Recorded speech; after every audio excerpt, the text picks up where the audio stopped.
Historia del mundo, de la prehistoria a nuestros días, por John Morris Roberts, 45, libro 6, La gran aceleración. 2. Cambio político en la era de revolución. En el siglo XVIII, la palabra revolución pasó a tener un nuevo significado. Tradicionalmente, había denotado tan solo un cambio en la composición del gobierno, y no necesariamente violento. Una de las razones por las que la Revolución Gloriosa inglesa de 1688 se consideraba gloriosa era que no había sido violenta, según aprendieron a creer los ingleses. Los hombres podían hablar de una revolución que sucediese en una corte en concreto cuando un ministro sustituía a otro. A partir de 1789 esto cambió. Se empezó a considerar aquel año como el inicio de un nuevo tipo de revolución, una ruptura real con el pasado, tal vez caracterizada por la violencia, pero también por ilimitadas posibilidades de cambio radical, social, político y económico. Y se pasó a pensar también que este nuevo fenómeno podía trascender las fronteras nacionales y tener implicaciones universales y generales. Incluso quienes estaban totalmente en desacuerdo con la conveniencia de una revolución no podían sino admitir que este nuevo tipo de revolución era un fenómeno de la política de su época. Sería engañoso intentar agrupar todos los cambios políticos de este periodo bajo el título de revolución, concebida en tales términos. Pero sí puede ser útil hablar de una época de revolución por dos razones. Una es que, en el periodo aproximado de un siglo, hubo muchos más trastornos políticos de los que se habían producido hasta entonces que pudiesen denominarse revoluciones en este sentido extremo, pese a que muchas de ellas fracasaron y otras dieron paso a unos resultados muy distintos de los que la gente esperaba de ellos. En segundo lugar, si damos a este término un poco más de elasticidad y dejamos que incluya ejemplos de cambios políticos enormemente acelerados y fundamentales, que sin duda van más allá de la sustitución de un grupo de gobernantes por otro, entonces en esos años hubo mucho menos cambios políticos radicales que fuesen claramente revolucionarios en sus efectos. El primero y más obvio fue la disolución del primer imperio británico, cuyo episodio central pasó a ser conocido como la Guerra de la Independencia estadounidense. En 1763, el poder imperial en América del Norte estaba en su cumbre. Canadá había sido arrebatado a los franceses, y el viejo temor a un cordón de fuertes franceses en el valle del Mississippi que encerrase las 13 colonias se había desvanecido. Esto podía echar por tierra cualquier motivo para futuros recelos. Sin embargo, algunos profetas ya habían sugerido, incluso antes de la derrota francesa, que su eliminación tal vez no fortalecería, sino que debilitaría el control británico en América del Norte. Al fin y al cabo, el número de colonos de las colonias británicas ya era superior al de los súbditos de numerosos estados soberanos de Europa.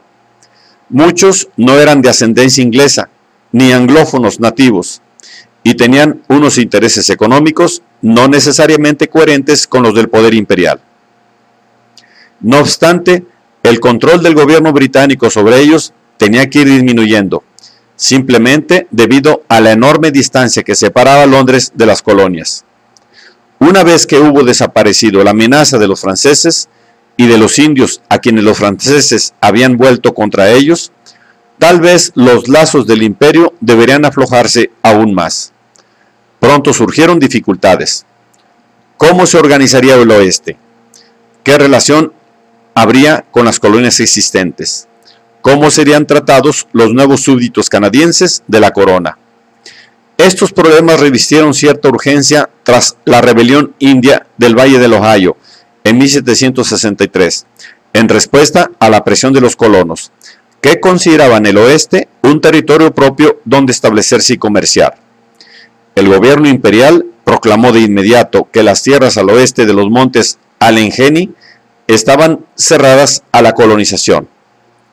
En un primer momento, esto ofendió a muchos colonos que esperaban explotar estas regiones y también se sintieron indignados cuando los administradores británicos negociaron tratados con los indios y cerraron pactos para crear una frontera vigilada militarmente para proteger a los colonos de los indios y viceversa. Pasaron 10 años durante los cuales el potencial latente para la independencia americana maduró y alcanzó un punto crítico. Las protestas por los agravios se convirtieron primero en resistencia y más tarde en rebelión. Una y otra vez, los políticos coloniales usaron la provocadora legislación inglesa para radicalizar la política americana, haciendo que los colonos creyesen que la libertad práctica de que ya gozaban estaba en peligro. Desde el principio hasta el fin, el proceso estuvo marcado por las iniciativas británicas. Paradójicamente, en aquella época, Gran Bretaña estuvo gobernada por una serie de ministros ansiosos de llevar a cabo reformas en las cuestiones coloniales. Sus excelentes intenciones ayudaron a destruir el statu quo que hasta entonces había funcionado. Con ellos dieron uno de los primeros ejemplos de lo que sería un fenómeno frecuente en las décadas siguientes: la incitación de los intereses creados a la rebelión a causa de reformas bien intencionadas, pero políticamente imprudentes. Una de las premisas que se comprendían claramente en Londres era que los americanos debían pagar una proporción de impuestos adecuada que contribuyese a su defensa y al bien común del imperio. Hubo dos intentos distintos de asegurar esta tributación. El primero, en 1764-1765, revistió la forma de imponer tasas al azúcar importado a las colonias y de una ley que debía recaudar fondos de los timbres fiscales empleados en diversos tipos de documentos legales. Lo importante de estas leyes no era la cantidad que proponían recaudar, ni siquiera la novedad de gravar las transacciones internas de las colonias, lo cual se discutió ampliamente, sino el hecho de que, tal como lo veían los políticos ingleses y los contribuyentes americanos, eran leyes propias de una legislación unilateral por parte del Parlamento Imperial. La manera habitual en que se gestionaban los asuntos de las colonias y en que se recaudaban ingresos se había discutido en sus propias asambleas. Lo que ahora se cuestionaba era algo que anteriormente apenas se había formulado como una pregunta: si la indudable soberanía legislativa del Parlamento del Reino Unido también se extendía a sus colonias. Pronto se produjeron motines, acuerdos de no importación y airadas protestas. Los desafortunados funcionarios que vendían los timbres lo pasaron mal. Representantes de las 9 colonias asistieron con ánimo amenazador a un congreso sobre la ley de timbres. La ley fue retirada. Entonces, el gobierno de Londres tomó otro camino. Su segunda iniciativa fiscal impuso derechos externos a la pintura, el papel, el cristal y el té. Como no eran impuestos internos y el gobierno imperial siempre había regulado el comercio, parecían más prometedores. Pero esto solo fue una ilusión. Para entonces, los políticos radicales ya estaban advirtiendo a los americanos que no debería imponérseles ningún tributo por parte de una legislatura en la que no estaban representados. Tal como Jorge III lo comprendió, el poder que estaba siendo atacado no era el de la corona, sino el del Parlamento. Hubo más motines y boicots, así como una de las primeras refriegas, tan frecuentes en la historia de la descolonización, cuando a partir de la muerte de seguramente 5 amotinados en 1770 se creó el mito de la matanza de Boston. Nuevamente, el gobierno británico se retractó. Se retiraron 3 de las tasas, pero se mantuvo la del té. Desafortunadamente, en este momento el problema se les había escapado de las manos. Trascendía la tributación, como comprendió el gobierno británico. Ahora se trataba de si el Parlamento Imperial podía elaborar leyes ejecutables en las colonias o no. Tal como Jorge III lo formuló posteriormente: no debemos dominarles ni tampoco dejarles totalmente a su merced. La cuestión se centralizó en un lugar, pese a que se manifestaba en todas las colonias. Hacia 1773, después de que los radicales destruyesen un cargamento de té, el llamado motín del té de Boston, la cuestión crucial para el gobierno británico fue: ¿Era posible gobernar Massachusetts? El Reino Unido no volvió a retroceder. Jorge III, sus ministros y la mayor parte de la Cámara de los Comunes coincidieron en esto. Se aprobaron numerosas leyes coercitivas para meter a Boston en cintura. En este momento, los radicales de Nueva Inglaterra fueron escuchados aún con más simpatía en las otras colonias porque una medida humana y sensible que aseguraba el futuro de Canadá, la Ley de Quebec de 1774, suscitó reacciones distintas. A algunos les disgustaba la posición privilegiada que daba al catolicismo. Se pretendía que el cambio de gobernantes dejase a los canadienses franceses la máxima libertad en cuanto a costumbres, mientras que otros veían su ampliación de las fronteras de Canadá hacia el sur, hasta el Ohio, como otro obstáculo para la expansión hacia el oeste. En septiembre del mismo año, un Congreso Continental de Delegados de las Colonias, reunido en Filadelfia, cortó las relaciones comerciales con el Reino Unido y solicitó la revocación de gran parte de la legislación existente, incluida la Ley de Quebec. Para entonces, probablemente ya era inevitable que se recurriese a la fuerza. Los políticos radicales de las colonias habían puesto de manifiesto el sentimiento de independencia que ya experimentaban muchos norteamericanos. Pero era inconcebible que algún gobierno imperial del siglo XVIII lo comprendiese. De hecho, el gobierno británico era bastante reticente a actuar según sus convicciones y a depender solo de la fuerza hasta que el desorden y la intimidación de los habitantes de las colonias, respetuosos con las leyes y moderados, hubiesen llegado ya demasiado lejos. Al mismo tiempo, puso de relieve que no estaba dispuesto a ceder en los principios de la soberanía. Se hizo acopio de armas en Massachusetts. En abril de 1775, un destacamento de soldados británicos, enviado a Lexington para apoderarse de ellas, combatió en la primera acción de la Revolución Americana. Pero esto no fue más que una parte del principio.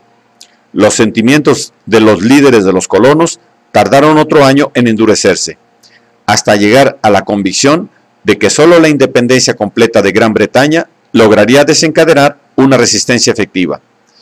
El resultado fue la Declaración de Independencia de julio de 1776, y el debate se trasladó al campo de batalla. Los británicos perdieron la guerra debido a las dificultades impuestas por la geografía, porque el mando americano consiguió evitar unas fuerzas superiores el tiempo suficiente para conservar un ejército que pudiese imponerle su voluntad en Saratoga, en 1777, porque los franceses entraron en la guerra poco después para vencer tras la derrota sufrida en 1763 y porque España también entró en el conflicto, inclinando la balanza del poder naval. Los británicos tuvieron otra desventaja.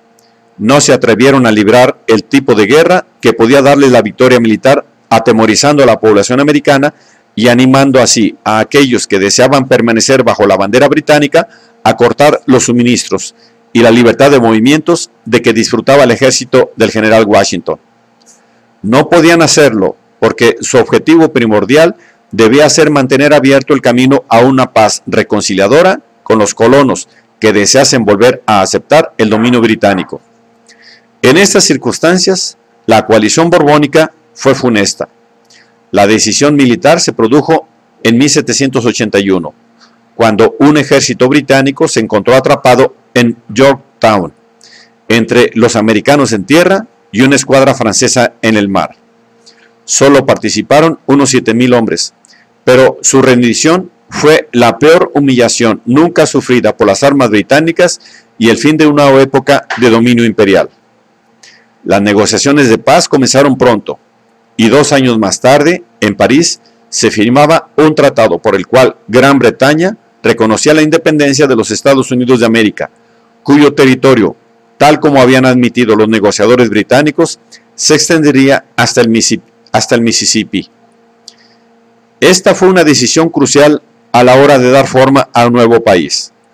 Para los franceses, que se planteaban recuperar el valle del Mississippi, fue una decepción. Al parecer, los rebeldes solo se repartirían el continente septentrional con España y Gran Bretaña. Pese a todos los cabos sueltos que había que atar y a las disputas fronterizas, que se alargarían durante décadas, la aparición de un nuevo Estado con un gran potencial de recursos en el hemisferio occidental fue sin duda un cambio revolucionario desde todos los puntos de vista. Al principio, los observadores extranjeros con frecuencia no lo consideraron como tal, pero ello se debía a que los puntos débiles del nuevo país en aquel momento eran más evidentes que su potencial. De hecho, no estaba nada claro que fuese un país, ya que las colonias estaban divididas y muchos esperaban que empezasen a luchar entre ellas y se impusiese la desunión. Su gran e incalculable ventaja fue su ubicación tan lejana. Podían resolver sus problemas casi sin ninguna intervención extranjera, una ventaja crucial para lo que iba a suceder. La victoria en la guerra vino seguida de unos 6 años críticos, durante los cuales una serie de políticos americanos tomaron decisiones que iban a modelar buena parte de la historia futura del mundo. Como ocurre en todas las guerras civiles y guerras de independencia, se habían creado nuevas divisiones que acentuaban las debilidades políticas, entre ellas las que dividían a unionistas y rebeldes. Pese a su crudeza, tal vez fueron las menos importantes. Ese problema fue resuelto brutalmente por la emigración de los vencidos. Cerca de 80,000 unionistas abandonaron las colonias rebeldes por toda una serie de motivos, que iban desde la intimidación y el terror hasta la simple lealtad a la corona. Otras divisiones parecía que iban a causar más problemas en el futuro. Los intereses de clase y económicos separaban a agricultores, comerciantes y propietarios de plantaciones. Había diferencias importantes entre los nuevos estados que habían sustituido a las anteriores colonias y entre regiones o secciones de un país que se desarrollaba rápidamente. Una de ellas, la impuesta por la importancia económica del esclavismo negro para los estados del sur, iba a tardar décadas en resolverse. Por otra parte, los americanos también contaban con grandes ventajas cuando empezaron a construir su país. Se enfrentaban al futuro sin el inconveniente de una enorme población analfabeta y atrasada, como la que entorpecía la evolución hacia un sistema democrático en muchos otros países. Contaban con un vasto territorio y grandes recursos económicos, incluso en las zonas ocupadas. Por último, tenían la civilización europea en la que inspirarse, sujeta o no a las modificaciones que su legado pudiese sufrir en su traslado a un continente virgen o casi virgen. La guerra contra los británicos había impuesto una cierta disciplina.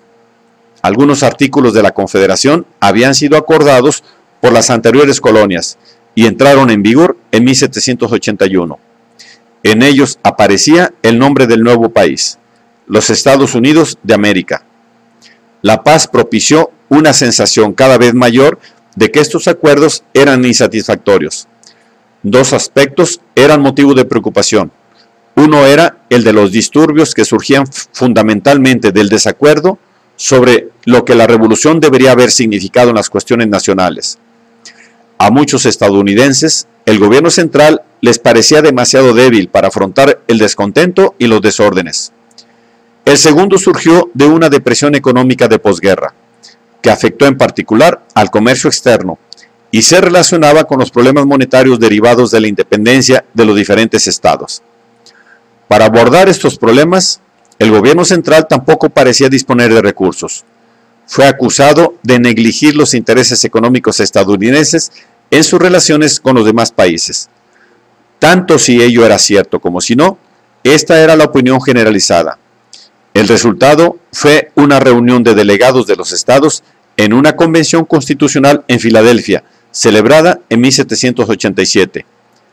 Tras 4 meses de trabajo, firmaron un proyecto de constitución, que posteriormente fue sometido a los estados para su ratificación. Una vez que lo hubiesen ratificado 9 estados, la Constitución entró en vigor en el verano de 1788.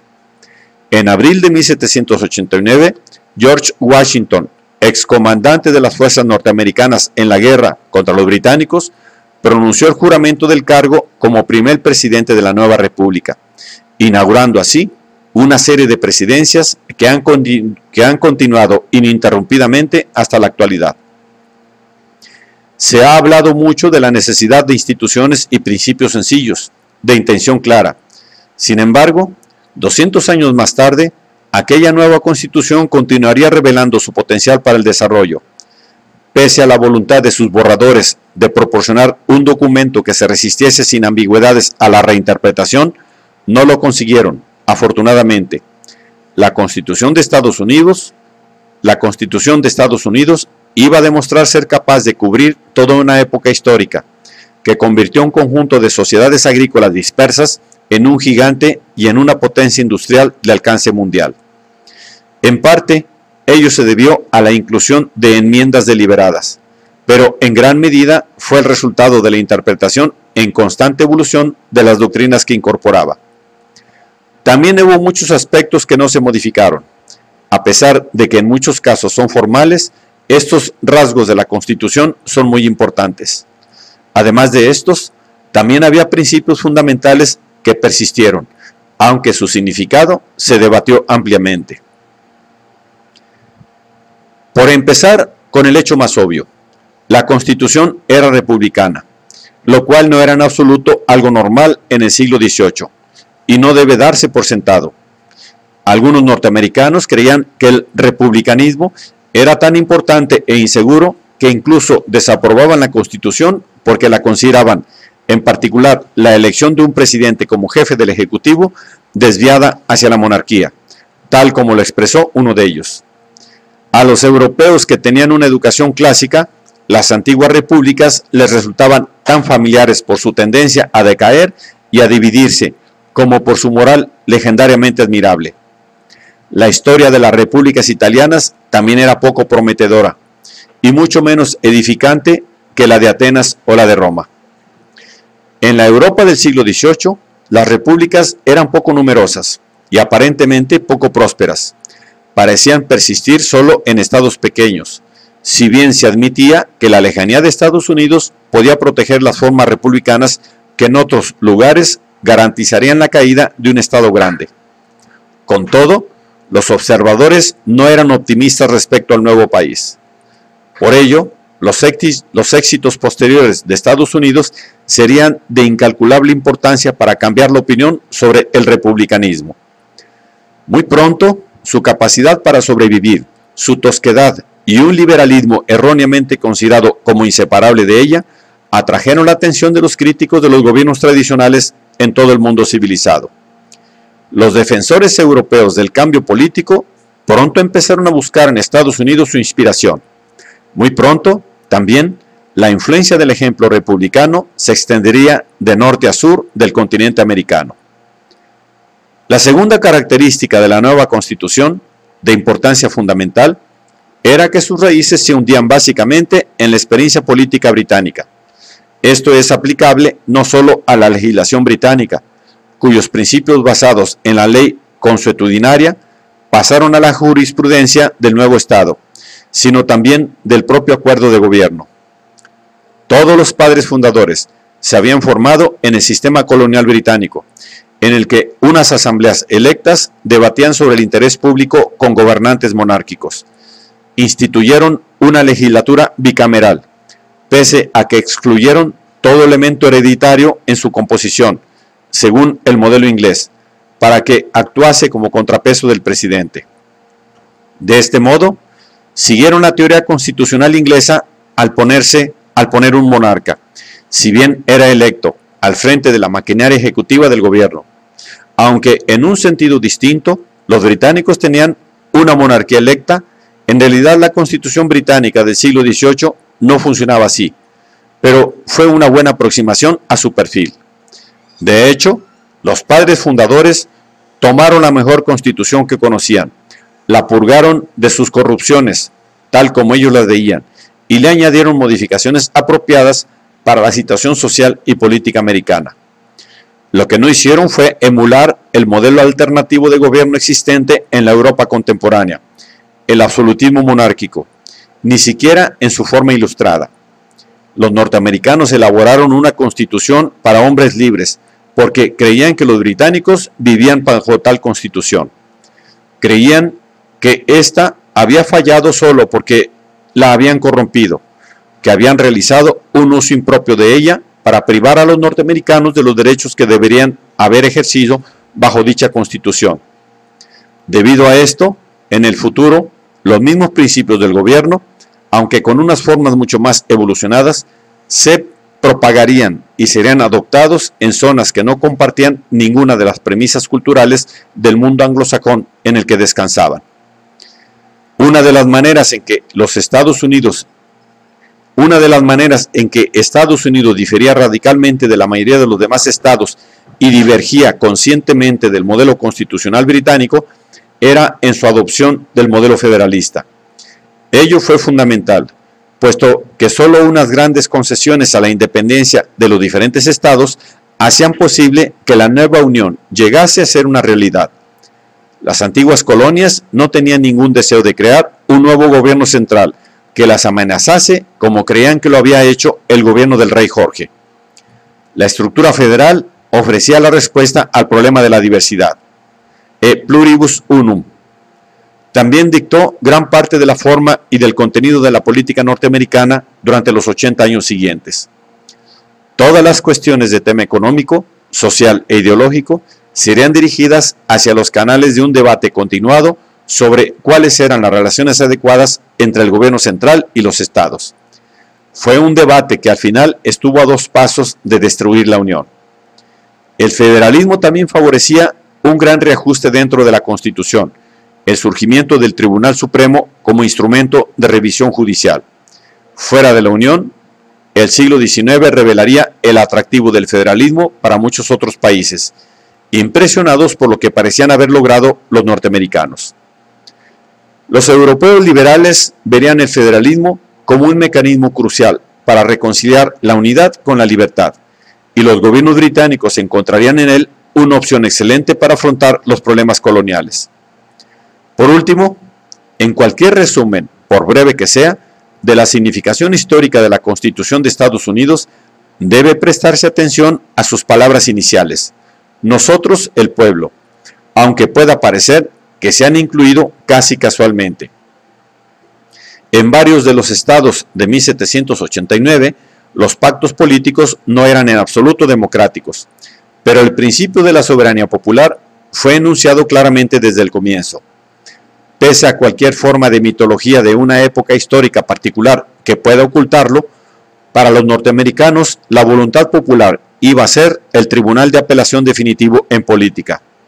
Ello constituía una diferencia fundamental respecto a la práctica constitucional británica, y en parte se debía a la manera en que los colonos del siglo XVII se habían dotado de constituciones. No obstante, el constitucionalismo británico era prescriptivo. La soberanía del rey en el Parlamento no existía porque el pueblo lo hubiese decidido en alguna ocasión, sino porque era algo que no se cuestionaba. Tal como el gran historiador constitucionalista inglés Maitland lo expresó en una ocasión, los ingleses habían tomado la autoridad de la corona como sustituto de la teoría acerca del Estado. La nueva Constitución rompía con esto y con todas las demás teorías prescriptivas, aunque no con el pensamiento político británico, ya que Locke había dicho en la década de 1680 que los gobiernos basaban su poder en la confianza, que el pueblo podía derrocar a los gobiernos que abusasen de esta confianza, y por esta razón, entre otras, algunos ingleses habían justificado la Revolución Gloriosa. La adopción por parte de los norteamericanos de una teoría política según la cual todos los gobiernos obtienen sus justos poderes del consentimiento de los gobernados, tal como se formulaba en la Declaración de Independencia, marcó una época. Aún así, no resolvió de inmediato los problemas de autoridad política. Muchos norteamericanos temían lo que una democracia pudiese hacer y procuraron restringir el elemento popular dentro del sistema político desde el principio. Otro problema lo plantearon los derechos fundamentales expuestos en las primeras 10 enmiendas a la Constitución, a finales de 1789.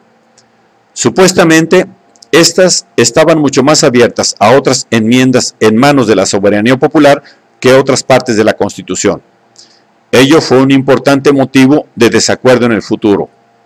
A los estadounidenses siempre les ha resultado fácil estar algo confusos, sobre todo en cuestiones de los demás países, pero a veces incluso en el suyo, sobre si los principios democráticos consisten en seguir los deseos de la mayoría o en defender ciertos derechos fundamentales. No obstante, la adopción de facto del modelo democrático en 1787 fue inmensamente importante y justifica que la Constitución sea considerada un hito en la historia mundial. Durante generaciones, el nuevo Estados Unidos sería el centro de las aspiraciones de los hombres de todo el planeta que deseaban ser libres, la última y mejor esperanza del mundo, como dijo un estadounidense en una ocasión. Incluso hoy en día, cuando Estados Unidos parece conservador e introvertido, el ideal democrático del que durante tanto tiempo fue un guardián ejemplar conserva su poder en muchos países y las instituciones que originó siguen activas. En Europa, París era el centro de la discusión social y política. A esta ciudad volvieron algunos de los soldados franceses que habían ayudado al nacimiento de la joven República estadounidense. No debe sorprender, pues, que si bien la mayoría de los países europeos respondieron en cierta medida a la revolución transatlántica, los franceses estuvieran especialmente atentos a ella. El ejemplar norteamericano y las esperanzas que hizo nacer fueron una contribución, si bien subsidiaria, a la ingente liberación de fuerzas que aún hoy, al cabo de 200 años y muchos alzamientos posteriores, se llama Revolución Francesa. Desafortunadamente, este término excesivamente familiar y simple interpone obstáculos en el camino de la comprensión. Políticos y pensadores han propuesto muchas interpretaciones distintas sobre cuál fue la esencia de la revolución. Han discrepado en cuanto a su duración y sus resultados, e incluso sobre el momento en que comenzó. De hecho, coinciden en pocos puntos, salvo en que lo que sucedió en 1789 fue muy importante. En un breve periodo cambió todo el concepto de revolución, aunque en él había más aspectos que miraban hacia el pasado que hacia el futuro. Fue una fuerte ebullición en el seno de la sociedad francesa, cuyo contenido era una confusa mezcla de elementos conservadores e innovadores, como los de la Inglaterra de la década de 1640, y de conciencia e inconsciencia en cuanto a su dirección y sus propósitos. Esta confusión fue el síntoma de grandes dislocaciones y desajustes en la vida material y en el gobierno de Francia. Era la mayor de las potencias europeas y sus gobernantes no podían ni deseaban ceder en su posición internacional. La primera manera en que la Revolución norteamericana la afectó fue propinándole una oportunidad de venganza. Yorktown fue la represalia por la derrota a manos de los británicos en la Guerra de los 7 años, y privarles de las 13 colonias fue una cierta compensación por la pérdida francesa de la India y Canadá. Con todo, el exitoso esfuerzo tuvo un precio elevado. La segunda gran consecuencia fue que, al no obtener un beneficio considerable aparte de la humillación de un rival, Francia acumuló otra capa a la ya enorme deuda acumulada por sus esfuerzos realizados desde la década de 1630 para forjar y mantener una supremacía europea. Una serie de ministros llevaron a cabo intentos de liquidar esta deuda y de liberar a la monarquía de la carga sofocante que imponía. A partir de 1783 se percibió claramente que la independencia real de Francia en asuntos exteriores retrocedía rápidamente debido a ello. Bajo el mandato de Luis XVI, el joven rey, algo obtuso, pero de principios bien intencionados, que accedió al trono en 1774. Pero ninguno de ellos logró ni siquiera detener el aumento de la deuda, y aún menos reducirla. Y lo que era peor, sus efectos solo anunciaban la realidad del fracaso. El déficit podía medirse y las cifras podían publicarse, lo cual no hubiese sido posible bajo Luis XIV.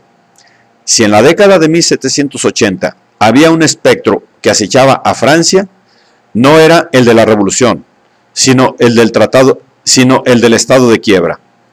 Toda la estructura social y política de Francia obstaculizaba la opción de explotar a los más acomodados, la única manera de salir del atolladero económico. Desde los días del propio Luis XIV, había sido imposible recaudar los tributos a los acaudalados sin recurrir a la fuerza, dado que las costumbres jurídicas y sociales de Francia y la masa de privilegios, inmunidades especiales y derechos prescriptivos que poseían cerraban este camino. La paradoja del gobierno europeo del siglo XVIII tuvo su máxima expresión en Francia. Una monarquía teóricamente absoluta no podía infringir la masa de libertades y derechos que conformaban la constitución esencialmente medieval del país, sin amenazar sus propios cimientos. La propia monarquía se basaba en la prescripción. Cada vez más franceses creían que Francia necesitaba reformar su estructura gubernamental y constitucional si quería solucionar sus dificultades. Pero había quienes iban más allá. En la incapacidad del gobierno para repartir equitativamente las cargas fiscales entre las clases, vieron el ejemplo extremo de toda una serie de abusos que debían reformarse. El asunto se fue exagerando cada vez más en términos de polaridades, de razón y superstición, de libertad y esclavismo, de humanitarismo y avaricia. Por encima de todo, tendía a concentrarse en la cuestión simbólica de los privilegios jurídicos. La clase que concentró la ira que se estaba generando fue la nobleza, un cuerpo enormemente diverso y muy amplio. Al parecer, en la Francia de 1789 había entre 200.000 y 250.000 varones nobles, sobre el cual es imposible formular generalizaciones culturales, económicas o sociales, pero cuyos miembros compartían un estatus jurídico que en cierta medida les confería privilegios por ley. Mientras la lógica de la necesidad económica empujaba cada vez más a los gobiernos de Francia hacia el conflicto con los privilegiados, los consejeros reales, que normalmente eran nobles, y también el propio rey, mostraron una falta de inclinación natural a proceder de otro modo que no fuera el pacto. Cuando en 1788 una serie de fracasos armaron de valor al gobierno para aceptar que el conflicto era inevitable, este aún procuró confinarlo a los canales marcados por ley y, como los ingleses en 1640, buscó en las instituciones históricas los medios para hacerlo. Al no tener a mano el Parlamento, sacó del desván del constitucionalismo francés lo más parecido a un cuerpo representativo nacional que Francia nunca había tenido, los Estados Generales. Este cuerpo de representantes de la nobleza, el clero y los comunes no se había reunido desde 1614. Se esperaba que revistiera la suficiente autoridad moral como para lograr arrancar un pacto a los más privilegiados económicamente, para que pagasen unos impuestos más elevados. Fue un paso intachablemente constitucional, pero como solución tuvo la desventaja de que surgieron grandes expectativas, mientras que lo que los estados generales podían hacer legalmente era oscuro. Se dio más de una respuesta. Algunos ya decían que los estados generales podían legislar para el país, aunque se cuestionasen los privilegios históricos y los indudablemente jurídicos. Esta crisis política, sumamente complicada, alcanzó un punto álgido al final de un periodo en que Francia también estaba sometida a otras tensiones. Una era el crecimiento de la población. Desde el segundo cuarto de siglo, esta había crecido a un ritmo que posteriormente se consideraría lento, pero que, de hecho, era lo bastante rápido como para superar el incremento de la producción de alimentos. Ello causó una inflación continua de los precios de los alimentos, que afectaba particularmente a los pobres, la gran mayoría de los cuales eran agricultores con poca tierra o sin ella. Al coincidir las exigencias del gobierno, que durante mucho tiempo aplazó la crisis financiera con préstamos o subiendo los impuestos directos e indirectos que gravaban de forma especial a los pobres, y los esfuerzos de los terratenientes por protegerse a sí mismos en tiempos de inflación, manteniendo los salarios bajos y subiendo los arrendamientos y los derechos, la vida de los pobres fue cada vez más difícil y miserable a medida que avanzaba el siglo. A este empobrecimiento general deben añadirse los problemas especiales que, de vez en cuando, se abatían sobre regiones o clases en particular, los cuales, casualmente, se intensificaron en la segunda mitad de la década de 1780. Malas cosechas, enfermedades del ganado y una recesión que afectó gravemente a las zonas donde las familias de los campesinos producían textiles como complemento de sus ingresos. Todo ello determinó la precaria salud de la economía en la década de 1780. El efecto global fue que las elecciones a los Estados Generales de 1789 se celebraron en un ambiente muy crispado y resentido.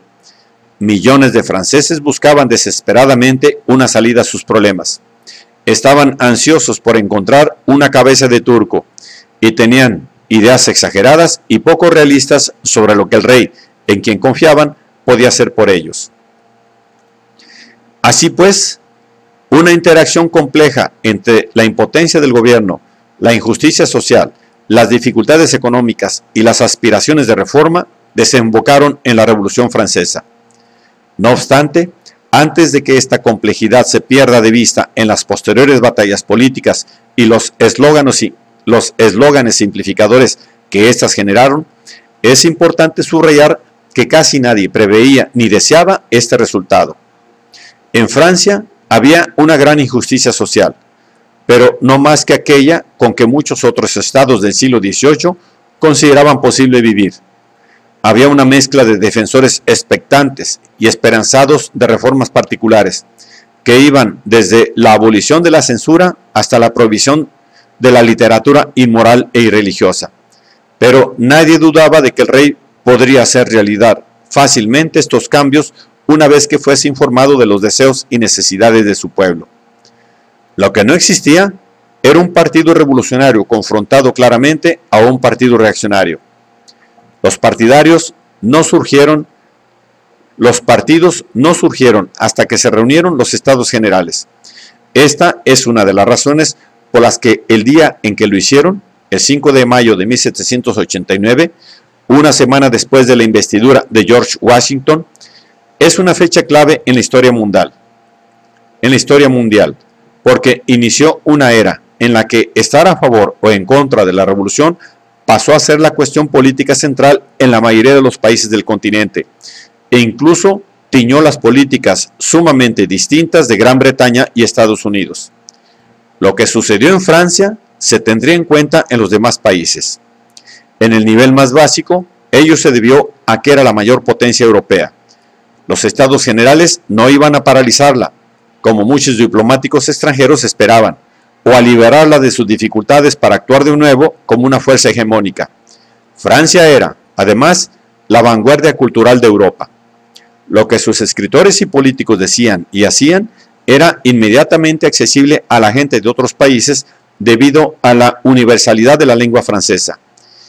Y se le prestaba una atención respetuosa porque había la costumbre de buscar en París los referentes intelectuales. En el verano de 1789, los Estados Generales se convirtieron en una Asamblea Nacional que reclamaba soberanía.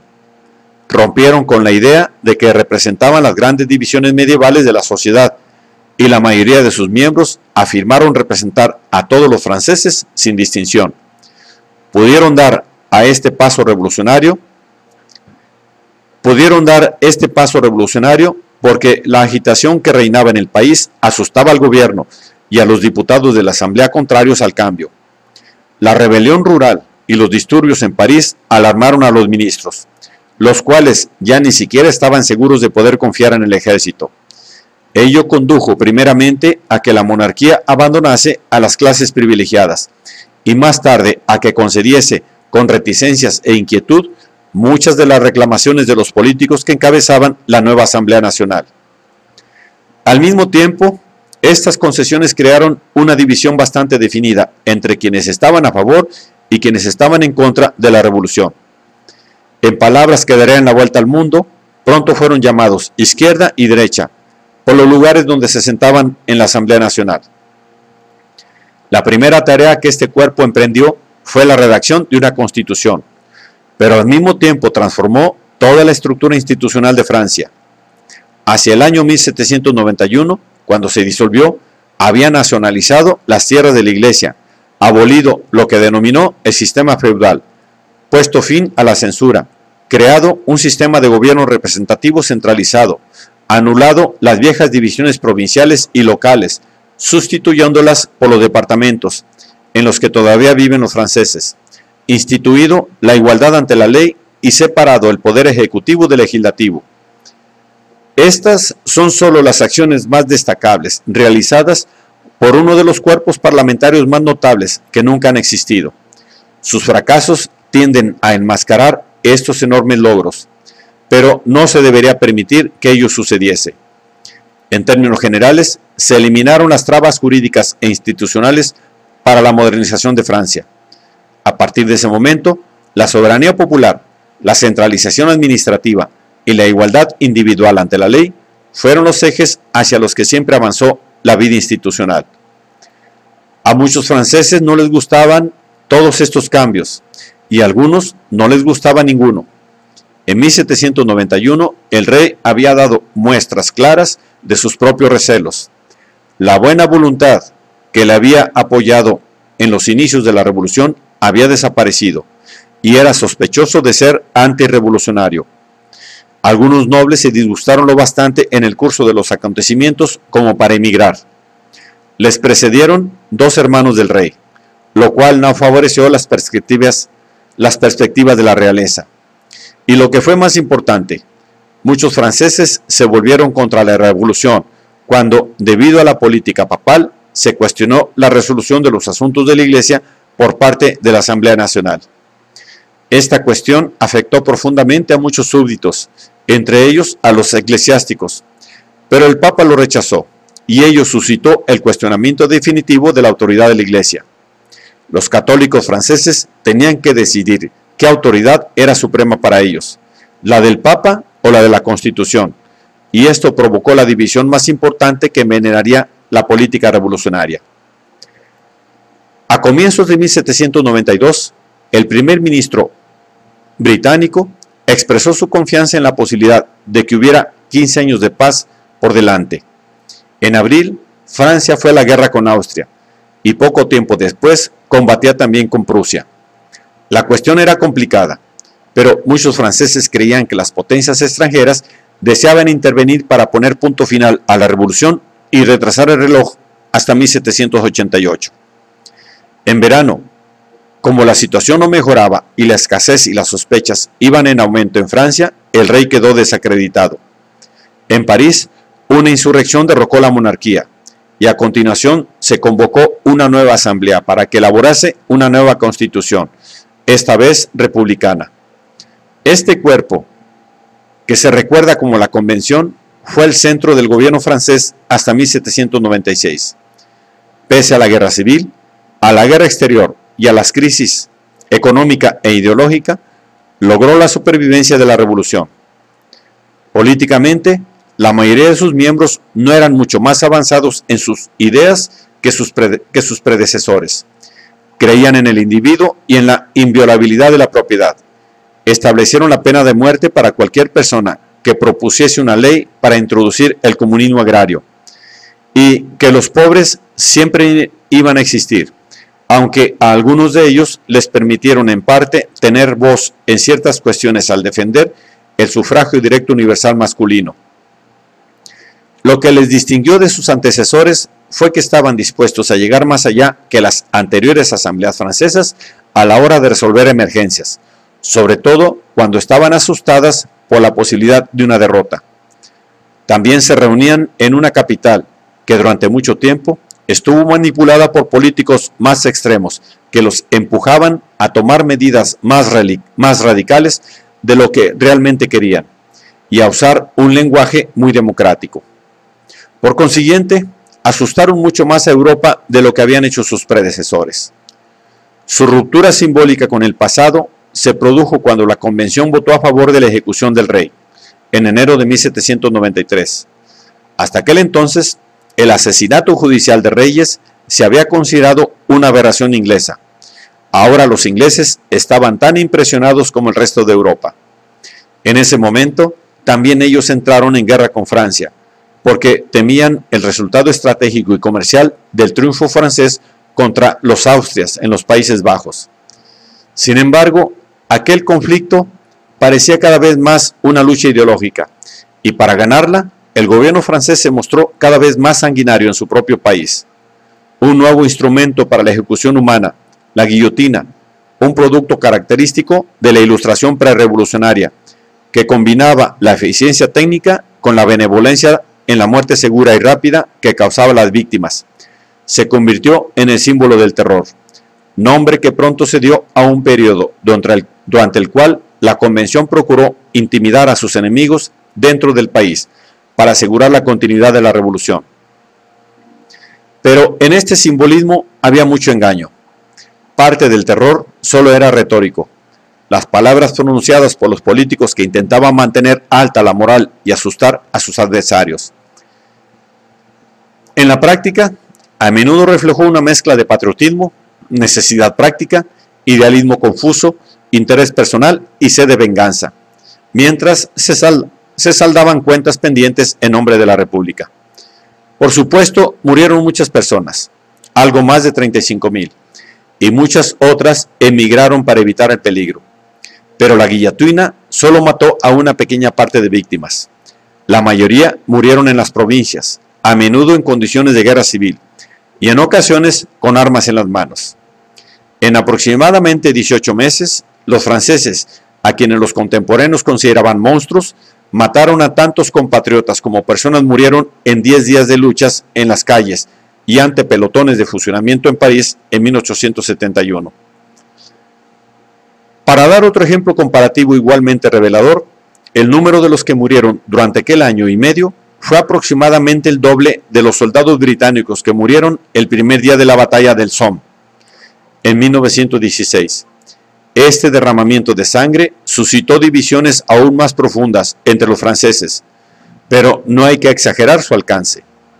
Tal vez todos los nobles habían perdido algo con la revolución, pero solo una minoría de ellos se vieron obligados a emigrar.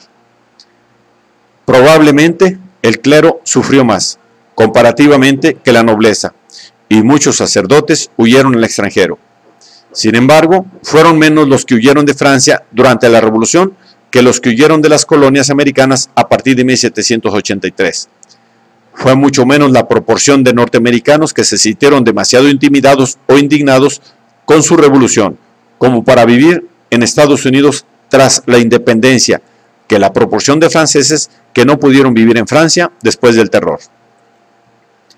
La convención logró victorias y sofocó la insurrección dentro del país. Hacia 1797, solo Gran Bretaña no había firmado la paz con Francia.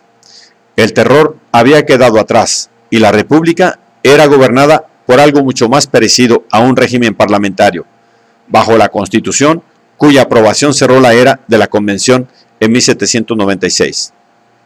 La revolución estaba más afianzada que nunca, pero no lo parecía. En el extranjero, los realistas intentaban conseguir aliados con los que volver y también intrigaban con los desafectos del país. Con todo, un retorno al viejo orden era una perspectiva que pocos franceses habrían recibido bien. Por otra parte, estaban quienes argumentaban que había que llevar más allá la lógica de la democracia, que aún había grandes divisiones entre ricos y pobres, los cuales eran tan ofensivas como lo habían sido las viejas distinciones entre los privilegiados y los no privilegiados ante la ley, y que los radicales parisienses deberían tener más voz y voto en las cuestiones. Esto era casi tan alarmante como el temor a una restauración para aquellos que se habían beneficiado de la revolución, o simplemente querían evitar más derramamientos de sangre. Así, presionado por la derecha y por la izquierda, el directorio, como se denominaba el nuevo régimen, en parte estaba en una buena posición, si bien se creó enemigos que consideraban inaceptable la vía media, un poco en zigzag que seguía. Al final, el directorio fue destruido desde dentro, cuando un grupo de políticos conspiró con los militares para llevar a cabo un golpe de Estado, que instituyó un nuevo régimen en 1799. En aquel momento, 10 años después de la reunión de los Estados Generales, para la mayoría de los observadores era evidente, por lo menos, que Francia había roto para siempre con el pasado medieval. Según la ley, esto sucedió muy rápidamente. Casi todas las grandes reformas que sustentaban este cambio fueron legisladas, al menos en principio, en 1789. La abolición formal del feudalismo, de los privilegios jurídicos y del absolutismo teocrático, y la organización de la sociedad a partir de cimientos individualistas y laicos fueron la base de los principios del 89. Más tarde, destilados en la Declaración de los Derechos Humanos y de los Ciudadanos, que constituía el prólogo de la Constitución de 1791. La igualdad ante la ley y la protección jurídica de los derechos individuales, la separación de Iglesia y Estado y la tolerancia religiosa fueron sus expresiones. El hecho de que la autoridad derivase de la soberanía popular, actuando a través de una Asamblea Nacional unificada, ante cuyas leyes no podía prevalecer ningún privilegio de localidad o grupo, era la base de la jurisprudencia que los sustentaba. Demostró que era capaz de capear tormentas financieras mucho peores que las que el viejo monarca no había logrado dominar, la quiebra nacional y la caída de la moneda entre ellas, y que podía llevar a cabo unos cambios administrativos que el despotismo ilustrado solo había soñado. Otros europeos contemplaban horrorizados, o por lo menos sorprendidos, cómo este poderoso aparato legislativo era empleado para derrocar y reconstituir instituciones en todos los ámbitos de la vida francesa.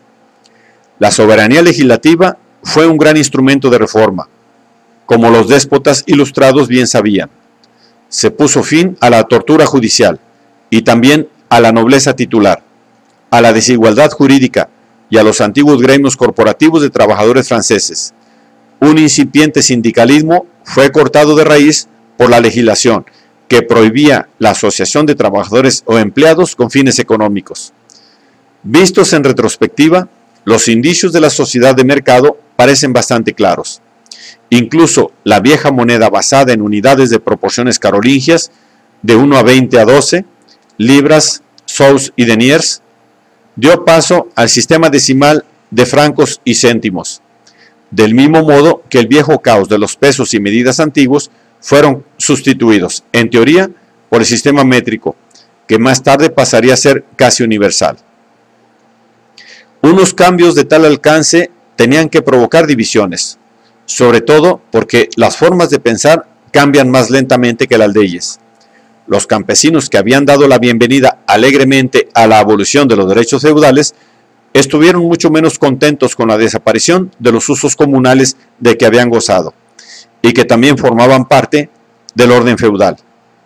Tal conservadurismo es especialmente difícil de interpretar en cuestiones religiosas, pero fue muy importante.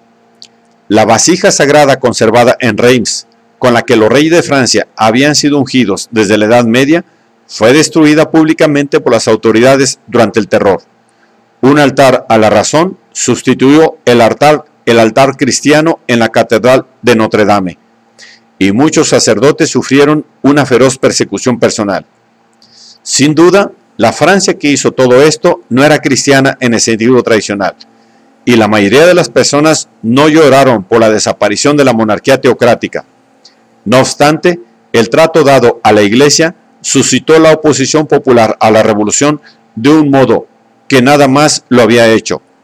Los cultos a casi divinidades como la razón y el ser supremo que los revolucionarios fomentaron fueron un fracaso, y muchos franceses, tal vez la mayoría de los franceses, darían la bienvenida a la restauración oficial de la Iglesia Católica en la vida francesa, cuando finalmente llegó. Para entonces, las acciones espontáneas de los fieles ya la habían restaurado de facto en las parroquias. Las divisiones surgidas a causa del cambio revolucionario en Francia ya no podían confinarse dentro de sus límites, como tampoco podían confinarse los principios de 1789. Al comienzo, estos habían despertado una gran admiración y pocas condenas explícitas o desconfianzas en otros países, aunque esto pronto cambió, en particular cuando los gobiernos franceses empezaron a exportar sus modelos mediante la propaganda y la guerra. En Francia, el cambio pronto generó necesariamente un debate sobre lo que debería suceder en los demás países. Dicho debate tenía que reflejar la terminología y las circunstancias en las cuales surgió. De esta manera, Francia dio su política a Europa, y este es el segundo gran hecho sobre la década revolucionaria. Fue entonces cuando empezó la política de la Europa moderna, y desde entonces hemos venido utilizando los términos derecha e izquierda. Los liberales y los conservadores, aunque pasaría aproximadamente una década hasta que se usasen esos términos, adquirieron existencia política cuando la Revolución Francesa proporcionó lo que parecía una piedra de toque o un papel de tornasol para las posturas políticas. A un lado estaban el republicanismo, el sufragio amplio, los derechos individuales y la libertad de palabra y de prensa. En el otro, el orden, la disciplina y el hincapié en los deberes más que en los derechos, la función social de la jerarquía y una voluntad de templar las fuerzas del mercado con la moralidad. Algunos franceses siempre habían creído que la revolución tuvo un significado universal. En el lenguaje del pensamiento ilustrado, defendían la aceptación por parte de otros países de las recetas que ellos empleaban para resolver los problemas franceses. Ello no es del todo arrogante. Las sociedades de la Europa preindustrial y tradicional todavía tenían muchos rasgos en común. Todas podían aprender algo de Francia. En este caso, de este modo, las fuerzas que contribuían a la influencia francesa se vieron reforzadas por una propaganda consciente y por un esfuerzo misionero. Esta fue otra vía por la cual los hechos de Francia entraron en la historia universal.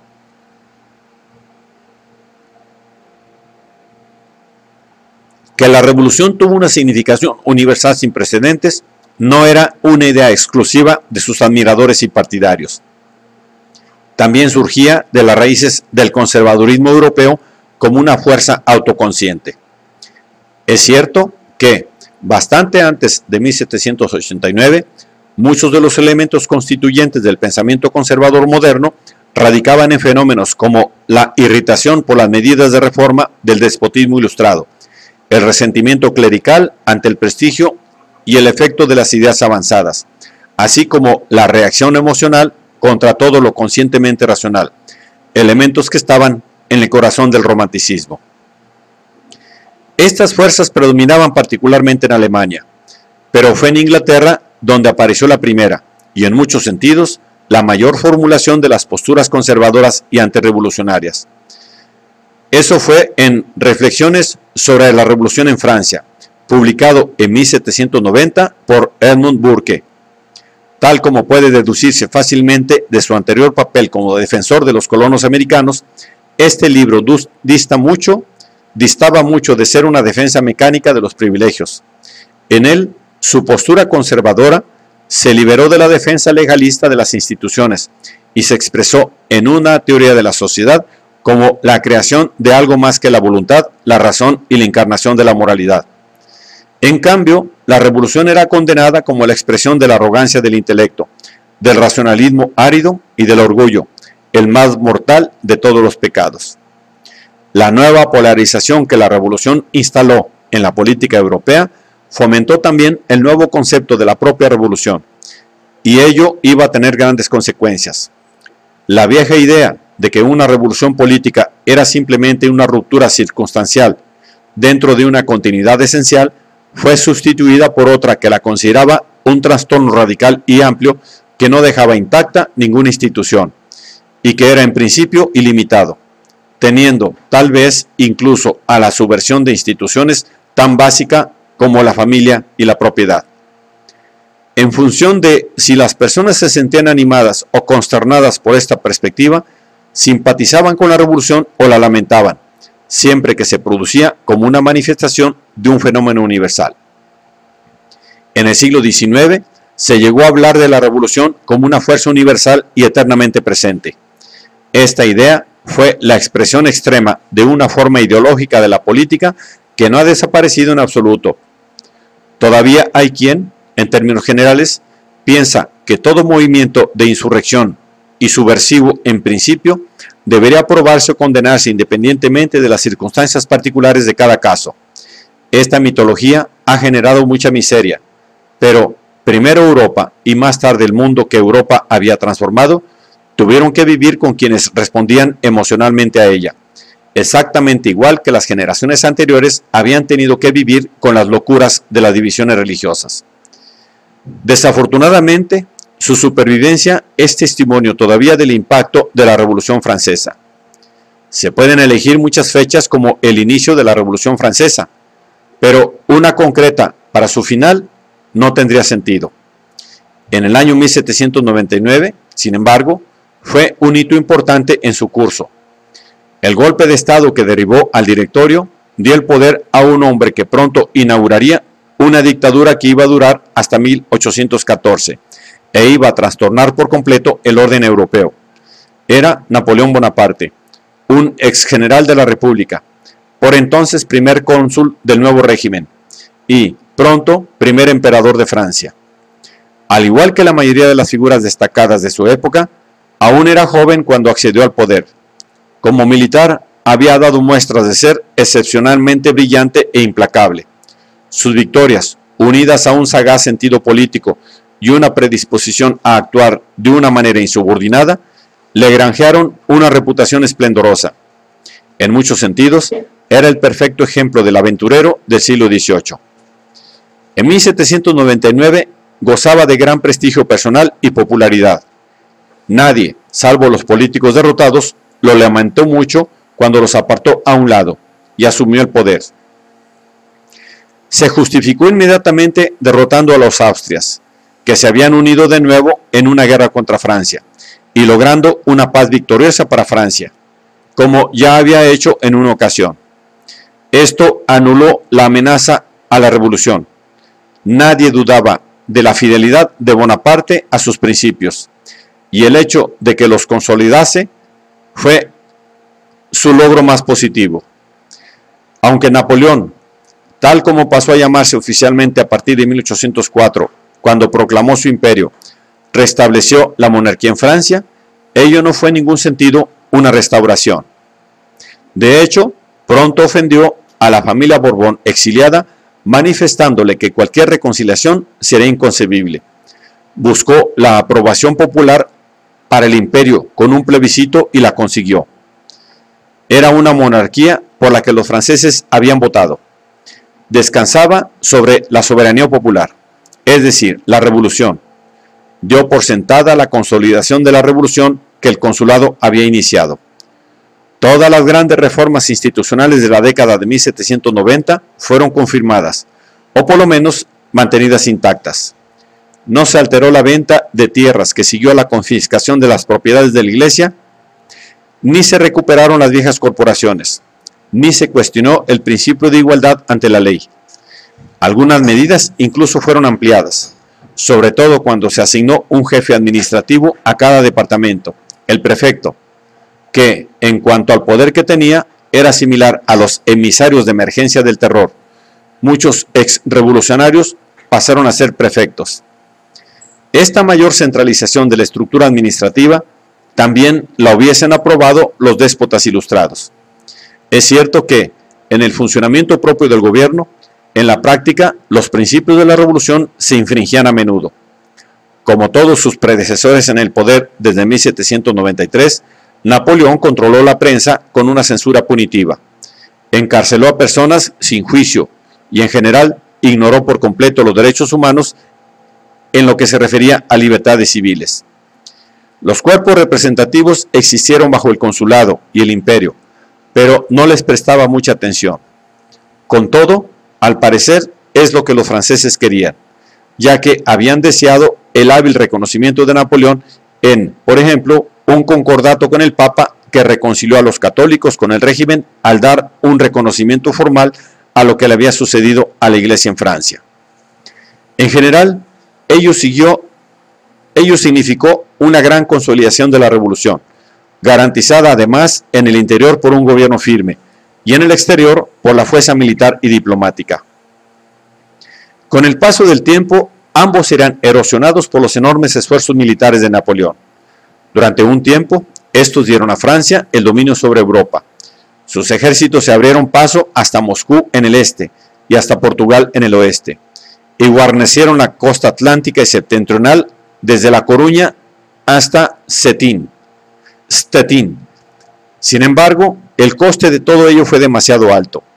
Ni siquiera la cruel explotación de los países ocupados fue suficiente para que Francia soportase indefinidamente esta hegemonía contra la coalición de todos los demás países europeos que la arrogante imposición del poder de Napoleón había formado en su contra. Cuando invadió Rusia en 1812 y el mayor ejército que nunca dirigió sucumbió por completo a las nieves del invierno, quedó condenado a menos que sus enemigos luchasen entre ellos, pero esta vez no lo hicieron. El propio Napoleón culpó a los británicos, que habían estado en guerra con él, y antes de él con la revolución, con tan solo una breve pausa, desde 1792. En esto hay algo de verdad. La guerra anglo-francesa fue la última y la más importante a lo largo de un siglo de rivalidad, así como un conflicto de una monarquía constitucional contra una dictadura militar. Fue la Marina Real en Abukir en 1798 y el Trafalgar en 1805 lo que confinó a Napoleón en Europa, y el dinero británico el que financió a los aliados cuando estaban a punto para avanzar, y un ejército británico en la península ibérica el que mantuvo vivo allí desde 1809 en adelante un frente que agotó los recursos franceses y dio esperanzas a otros europeos. A comienzos de 1814, Napoleón ya solo podía defender Francia. Aunque lo hizo de la forma más brillante, no había recursos disponibles para luchar contra los ejércitos rusos, prusianos y austriacos por el este y contra una invasión británica en el sudoeste. Al final, sus generales y ministros pudieron dejarle a un lado y firmar una paz sin protestas populares, aunque ello significara el regreso de los Borbones. Pese a todo, en aquellas fechas ya no podía implicar el retorno a nada significativo de los años anteriores a 1789. El concordato se mantuvo, y el sistema departamental y la igualdad ante la ley también fueron conservados, al igual que un sistema representativo. En realidad, la revolución había pasado a formar parte del orden establecido en Francia. Napoleón había ofrecido el tiempo, la paz social y las instituciones para que ello fuese posible. De la revolución no sobrevivió nada, salvo lo que él había confirmado. Ello le convierte en una figura muy distinta de un monarca de cuño tradicional, incluso el más modernizador. De hecho, a menudo fue conservador en sus políticas y receló de la innovación. Al final fue un déspota demócrata, cuya autoridad emanaba del pueblo, tanto en el sentido formal de los plebiscitos como en el sentido más general de que había necesitado y conseguido su buena voluntad para mantener a sus ejércitos en el campo de batalla. Por todo ello, es más próximo en estilo a los gobernantes del siglo XX que a Luis XIV. No obstante, compartió con el monarca el mérito de llevar el poder internacional francés a unas cotas sin precedentes, y debido a ello ambos conservaron la admiración de sus compatriotas. Aún así, encontramos nuevamente una doble diferencia importante. Napoleón no solo dominó Europa como Luis XIV nunca lo hizo, sino que, tras el triunfo de la revolución, su hegemonía representaba más que la simple supremacía nacional, si bien no habría que sentimentalizar este hecho. El Napoleón que supuestamente era un libertador y un gran europeo, fue una creación de las leyendas posteriores. El impacto más evidente que tuvo en Europa entre 1800 y 1814 fue el derramamiento de sangre y los trastornos que extendió a todos los rincones, a menudo como consecuencia de su megalomanía y vanidad personal. Pero también hubo importantes efectos secundarios, algunos intencionados y otros no. Todos ellos contribuyeron a la mayor difusión e implantación de los principios de la Revolución Francesa. Su expresión más obvia fue en el mapa. El rompecabezas del sistema de estados europeos de 1789 había soportado algunas revisiones revolucionarias ya antes de que Napoleón accediese al poder, cuando los ejércitos franceses que estaban en Italia, Suiza y las Provincias Unidas crearon nuevas repúblicas satélite. pero estas resultaron ser incapaces de sobrevivir una vez que se les retiró el apoyo francés, y hasta que se restableció la hegemonía francesa bajo el consulado, no apareció una nueva organización que tuviera consecuencias duraderas en ciertas zonas de Europa. La más importante de ellas se dio en Alemania Occidental, cuya estructura política se vio involucrada y cuyas bases medievales fueron liquidadas. Los territorios alemanes de la orilla izquierda del Rin quedaron anexionados a Francia durante los años que van de 1801 a 1814, y esto inició un periodo de destrucción de las políticas alemanas históricas. Más allá del río, Francia proporcionó el plan de una reorganización que secularizó los estados eclesiásticos, abolió casi todas las ciudades libres, dio más territorios a Prusia, Hannover, Baviera y Baden para compensarlos por las pérdidas en otras zonas, y abolió la antigua nobleza imperial independiente. El efecto práctico fue reducir la influencia católica y de los Habsburgo en Alemania, al tiempo que reforzaba la de sus estados principescos más grandes, en particular Prusia. La constitución del Sacro Imperio Romano Germánico también fue revisada para tomar en consideración estos cambios. En su nueva forma solo duró hasta 1806, cuando otra derrota de los Austrias supuso nuevos cambios en Alemania y su abolición. Así llegó a su fin la estructura institucional que, aunque de forma muy inadecuada, había dado a Alemania la coherencia política que había tenido desde la época otomana. Se fundó una confederación del Rin, que supuso una tercera fuerza que equilibraría las de Prusia y Austria. Así se afirmaron triunfalmente los intereses nacionales de Francia en una gran obra de destrucción.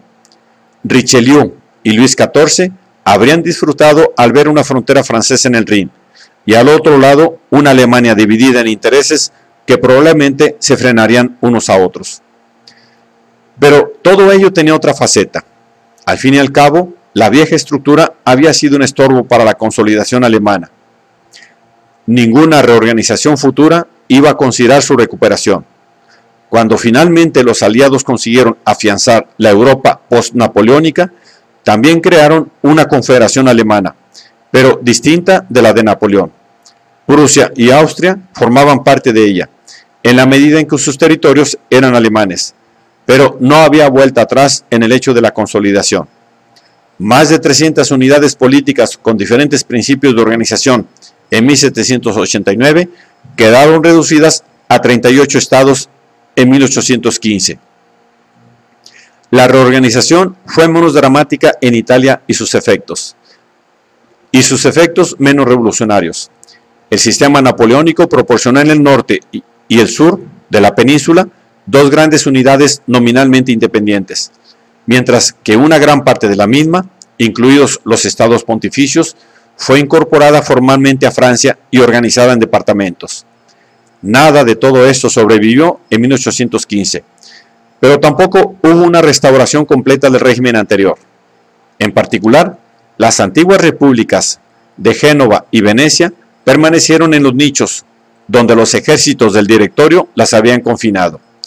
Fueron absorbidas por estados más grandes, Génova por Cerdeña y Venecia por Austria. En otras zonas de Europa, en la cumbre del poder napoleónico, Francia se había anexionado y gobernaba directamente un bloque enorme de territorios, cuyas costas iban desde los Pirineos hasta Dinamarca en el norte, y casi sin interrupción desde Cataluña hasta la frontera de Roma, hasta la frontera entre Roma y Nápoles en el sur. Se mantenía separado de ella un amplio territorio de lo que se convertiría en Yugoslavia. Varios estados satélite y vasallos, con grados diversos de independencia real, algunos de ellos gobernados por miembros de la familia de Napoleón, se dividían entre ellos el resto de Italia, Suiza y la Alemania al oeste del Elba. Al este, aislado, estaba otro satélite, el Gran Ducado de Varsovia, creado a partir de un territorio que antes pertenecía a Rusia.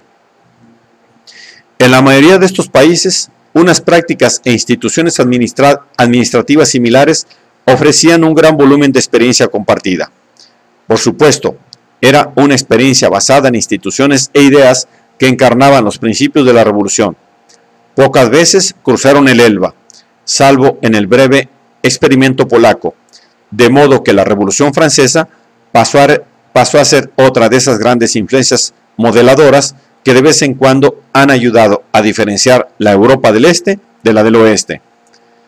Dentro del Imperio francés, los alemanes, italianos, ilirios, belgas y holandeses eran gobernados todos ellos según los códigos jurídicos napoleónicos.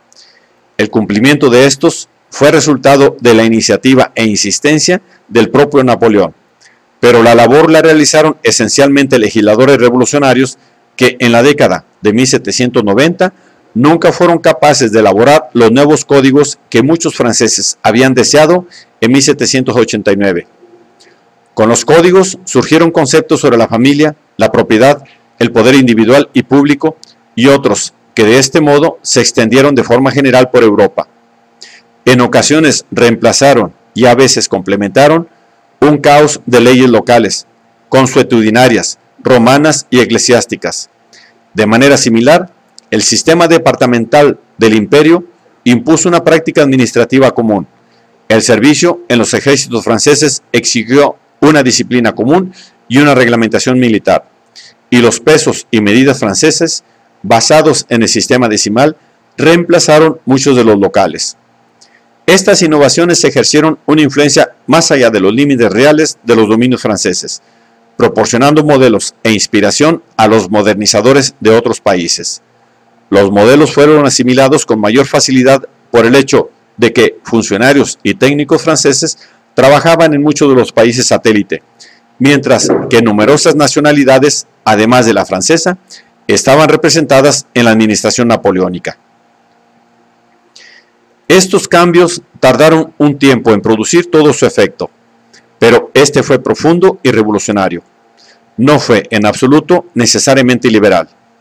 Aunque los derechos humanos seguían formalmente a la tricolor de los ejércitos franceses, también lo hacían la policía secreta, intendentes y oficiales de aduanas de Napoleón.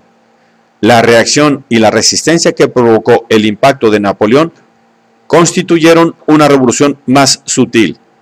Al difundir los principios revolucionarios, a menudo los franceses estaban haciendo algo que les resultaría contraproducente. La soberanía popular radicaba en el centro de la revolución, y es un ideal estrechamente asociado al nacionalismo. Los principios franceses decían que los pueblos debían gobernarse a sí mismos, y que la unidad adecuada donde debían hacerlo era la nación. Los revolucionarios habían proclamado que su propia república era una e indivisible, por esta misma razón. Algunos de sus admiradores extranjeros aplicaron esta noción a sus propios países. Era evidente que los alemanes e italianos no vivían en estados nacionales, y tal vez deberían hacerlo. Pero esta solo era una cara de la moneda. La Europa francesa era gobernada en beneficio de Francia, con lo cual se negaban los derechos nacionales de los demás europeos. Estos veían que su agricultura y su comercio eran sacrificados en aras de la política económica francesa, y observaban que tenían que servir en los ejércitos franceses, o bien recibir de manos de Napoleón o gobernantes y virreyes franceses o colaboracionistas. Cuando incluso quienes habían dado la bienvenida a los principios de la revolución,